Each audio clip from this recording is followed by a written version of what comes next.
Olá, seja muito bem-vindo ao nosso canal Bíblia Talk. Hoje nós estamos estudando a lição de número 13, que traz como título Lições dos Livros Históricos. Essa lição que faz parte da revista Conectar Mais Jovens, Livros Históricos. O versículo do dia dessa lição diz: Saberá, pois, que o Senhor teu Deus é Deus, o Deus fiel que guarda o conserto e a misericórdia até 1000 gerações aos que amam e guardam os seus mandamentos. Deuteronômio capítulo 7, versículo 9. E como sempre nós temos a verdade aplicada. A verdade aplicada diz: os fatos passados na história de Israel servem de instrução para a igreja de hoje. E como sempre nós temos os objetivos dessa lição. O primeiro objetivo é destacar a importância da santidade.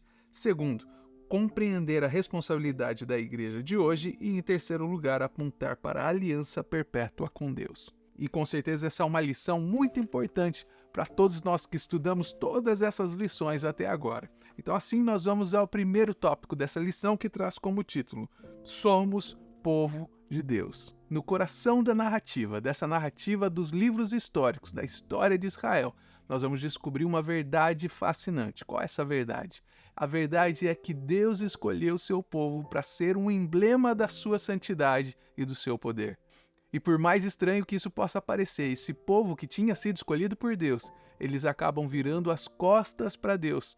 Eles queriam seguir o seu próprio destino, eles queriam ser parecidos com as outras nações. E a atitude desse povo acaba revelando para mim e para você que esse povo não apenas rejeitou o chamado para ser diferente, mas eles estavam rejeitando também um chamado para ter uma vida dedicada exclusiva ao Deus Todo-Poderoso. Então, se nós pararmos para pensar sobre Israel, nós vamos aprender que a santidade, ela implica em exclusividade. Ela implica em viver uma vida reservada totalmente a Deus, separada completamente do pecado. Nós aprendemos com o povo de Israel que Deus não divide a sua glória com ninguém. Ou ele é o centro da sua vida, ou você vai viver uma vida sem Deus. Israel vai passar por muitos momentos de dificuldade. Eles vão passar por momentos de castigo, de dor, de lembrança, de saudade. E tudo isso porque eles precisavam aprender a lição, que ser santo é se abster de toda idolatria, e que eles não poderiam adorar nenhum outro Deus estranho,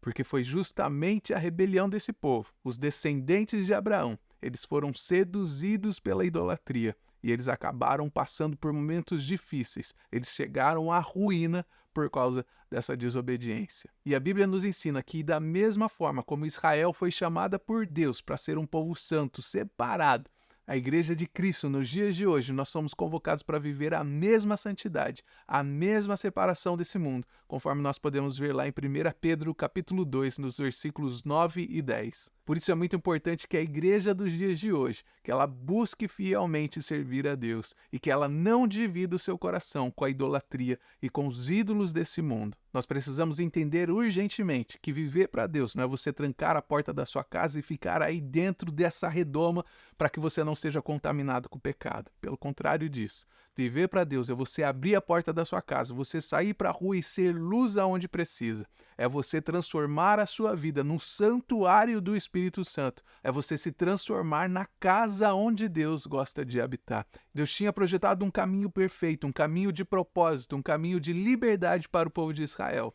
Mas eles, pela sua própria vontade, escolheram trilhar um caminho completamente diferente. E esse caminho diferente que eles trilharam levaram aquele povo ao sofrimento e à dor, e por fim ao exílio.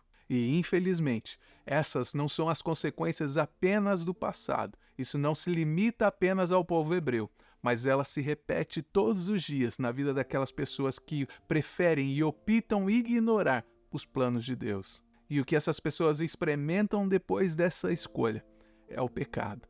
E depois do pecado ele é seguido pela culpa, e depois vem a sensação de que o perdão de Deus está muito longe do nosso alcance. E aí essas pessoas acabam ficando aprisionadas espiritualmente e ficam impedidos de experimentar essa verdadeira liberdade que Cristo nos oferece. E é por isso que nós precisamos nos manter fiéis a Deus, para que nós possamos compreender profundamente que Cristo nos libertou para viver uma liberdade que transcende a temporalidade, conforme nós vemos lá em Gálatas capítulo 5, no versículo 1. Charles Swindoll, ele nos lembra que custa muito caro ser diferente. especialmente quando a maioria das pessoas está satisfeita em se misturar e permanecer com a maioria. E essa reflexão ela ecoa uma verdade que, embora o caminho da santificação e da separação possam parecer desafiador, é justamente essa escolha que nos define e nos conduz à verdadeira liberdade e propósito em Cristo. Então, quando nós exploramos essas riquezas que são os livros históricos e as lições que elas têm para as nossas vidas espirituais, nós somos convidados então a refletir sobre a nossa própria jornada de fé até aqui. Será que nós estamos realmente buscando a presença de Deus acima de tudo na nossa vida? Será que nós estamos nos afastando e guardando o nosso coração contra todos os ídolos que possam aparecer dentro dele? Então, que esse estudo sobre os livros históricos ele não seja apenas um estudo, um exercício intelectual, mas que ele possa ser um convite para que eu e você possamos viver uma vida verdadeiramente dedicada ao nosso Deus. O segundo tópico traz como título Sacerdócio Real. No coração de Deus sempre esteve um desejo muito profundo. Qual que era esse desejo? O desejo de Deus era se revelar a todas as outras nações através de um relacionamento íntimo e amoroso com o seu povo. E Israel, eles tinham sido escolhidos por Deus para ser essa vitrine divina. E eles tinham uma única missão nessa terra. A missão deles era manifestar a grandeza de Deus. Mas eles não foram chamados para fazer isso através de palavras eloquentes, ou até mesmo de sermões poderosos em todos os lugares. Eles foram chamados para fazer isso através de uma vida de santidade incontestável. Uma vida que por si só serviria de exemplo, de testemunho para todo o mundo sobre quem é o verdadeiro Deus. Mas, por fim, essa história nos mostra um panorama completamente diferente. Israel acaba sendo seduzido, comprometido, e eles acabam se desviando do caminho que Deus havia traçado para eles. Israel acaba chegando numa situação tão lamentável que a conduta daquele povo, o jeito que eles agiam, acabou sendo muitas vezes pior do que o povo que vivia ao redor dele, do que aquelas outras nações que não serviam a Deus. Parecia até que o plano perfeito de Deus havia encontrado ali um beco sem saída. Não havia mais solução, porque o povo que ele havia escolhido tinha virado as costas para ele. Mas será que os planos de Deus podem ser realmente frustrados? Será que os propósitos de Deus poderiam ser assim tão facilmente anulados? Muito longe disso. Em meio a esse caos todo que o povo estava vivendo, em meio a essa infidelidade, a voz dos profetas ressoavam com uma promessa indestrutível. Qual era essa promessa? A promessa de Deus de preservar o remanescente fiel. E através desse remanescente, Deus traria o Messias, a esperança de redenção, não apenas para os israelitas, mas também para toda a humanidade. Então o plano de Deus ele estava muito longe de ser fracassado. Na verdade, ele estava apenas ganhando forma naquele momento. Mas a pergunta que eu tenho para você nesse dia é: qual é o nosso papel nisso tudo hoje? E eu te respondo com muita serenidade. Assim como Israel foi chamado para ser luz entre as nações, hoje eu e você, a Igreja de Cristo, nós somos convocados para ser um farol de santidade nesse mundo que está tão escurecido pelo pecado. Nós somos herdeiros dessa missão divina. E nós somos encarregados de viver e proclamar a verdade do Evangelho. A história de Israel, com seus altos e baixos, ela acaba servindo como espelho para mim e para você. Porque ela nos lembra da soberania de Deus, que continua guiando o seu povo até os dias de hoje. Desde os primórdios, nós vemos Deus se conectando com o seu povo, Deus falando com o seu povo, se relacionando com o seu povo.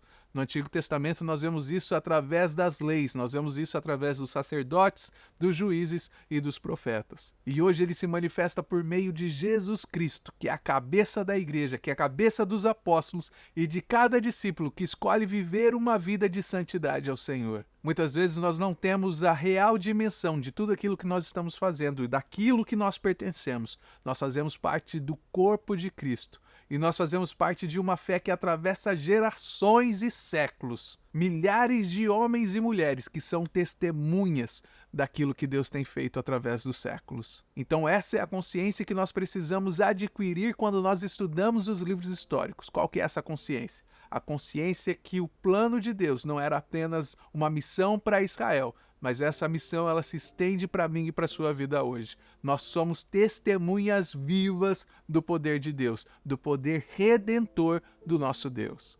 Nós recebemos uma convocação do alto e nosso chamado ele é sagrado. Nós não estamos aqui para adquirir um belo imóvel, nós não estamos aqui para conseguir um belo diploma, nós não estamos aqui para abrir uma grande empresa, embora tudo isso seja muito bom. Mas nós precisamos ter a consciência que nós estamos aqui para promover a verdadeira palavra de Deus. Nós estamos aqui principalmente para sermos sal e luz nessa terra, nesse mundo tão perdido.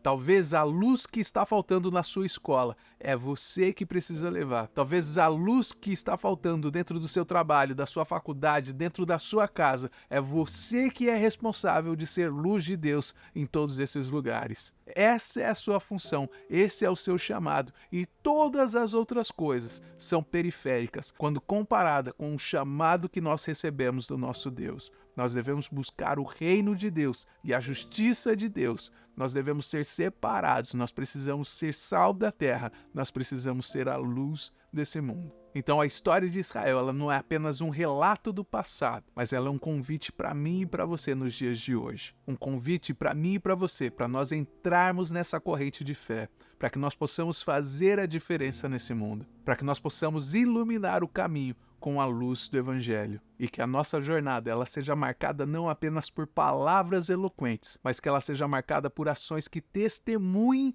a grandeza e o poder do nosso Deus. E o terceiro tópico traz como título Aliança Perpétua. A aliança ela é um pacto, é um acordo entre duas partes. Nesse caso da aliança com Deus, é um pacto entre Deus e o homem. Deus tinha estabelecido um pacto com o povo de Israel.